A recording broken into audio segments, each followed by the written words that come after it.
to have the salam off. What are your thoughts? Of course, deep sadness and regret that a great individual and a person who competed legitimately in his profession ends up in this condition. It's heartbreaking. What is it a symptom of, though, in this sport, which I know you love, having boxed earlier in your life? Is it a symptom of something larger? I think it's much larger, Bob. I think to start with, it's Grantland Rice called boxing the sweet science, and Damon Runyon called it the red light district of sport. I think it's both. And what we really need to get to the nub of it is we need a national boxing commission. Every other major sport, as you know, has a national governing body. These are governed by the various states, which vary dramatically from one to another.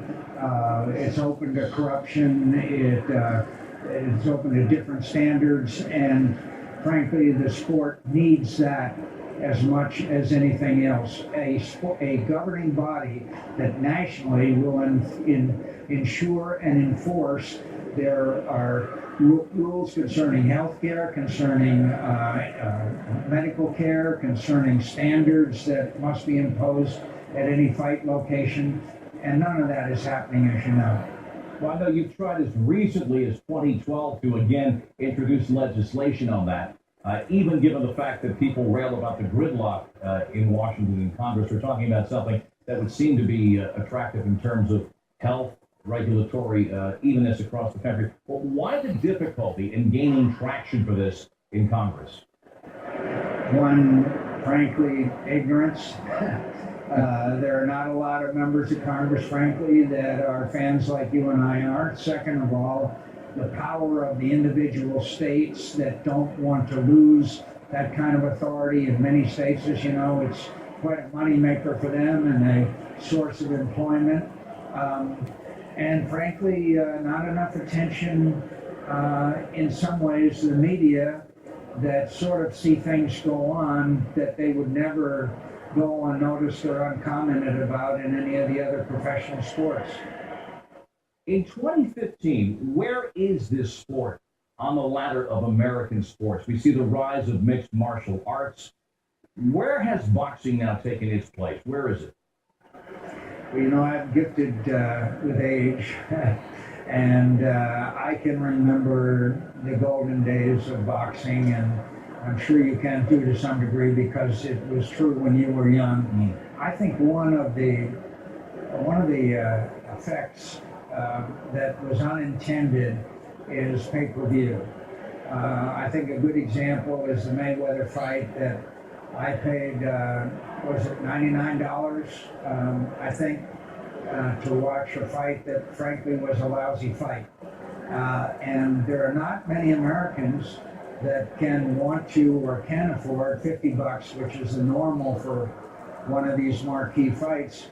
And what that has done is shrunk the viewing audience, and even though it's made a fair amount of money for the top-notch boxers, what does it do to the club fighters that used to be the farm teams for the professional boxing and big-time boxing? So I think pay-per-view had a significant effect on it. And third of all, I guess again, it's not a sport that attracts a certain number of young Americans because the sport is kind of, in a gray area in many respects. In which respects? Well, who is the trainers? Who gets the fights and who doesn't? What is this myriad of alphabet soup of champions? Hasn't they now 7 or 8, if it's that many, and a large number of quote champions, and we've seen scandals over time of the rankings. I had hearings on it back years ago in the Commerce Committee, the various manipulations of the rankings so that they can set up some of these fights. It's just, to some degree, a sport that can only be risen to the level where people would have total confidence in it if there was a national boxing commission like there are governing bodies of every other major professional sport in America and probably the world. Given what we have learned as a sports media and as a country about concussions, the diagnoses of concussions, the signs and dangers, how does that play into perhaps the challenge for boxing going forward, even if you had national regulation? I mean, the object of boxing is to score points, certainly. It's also basically to knock the other guy silly. Does that sport have a viable future? I don't know because, I've gotten to know Muhammad Ali over the years, and of course, here's the ultimate fighting champion of our time in many respects, who used to use rope-a-dope, i.e., take a bunch of punches as a defense, and we see him in the state that he is in, probably one of the most eloquent athletes of all time in any sport. At its best, I don't think there's anything more exciting than a great boxing match. You and I could go back and name them, not just heavyweights either.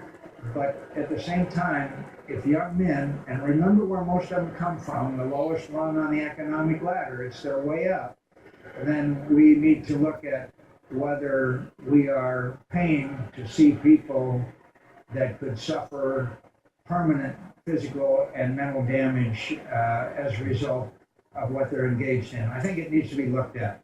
Well, of course, there's the romance of the sport and the dangers of the science, as we have learned. Senator McCain, always a treat to speak with you. Thank you so much. It's a pleasure.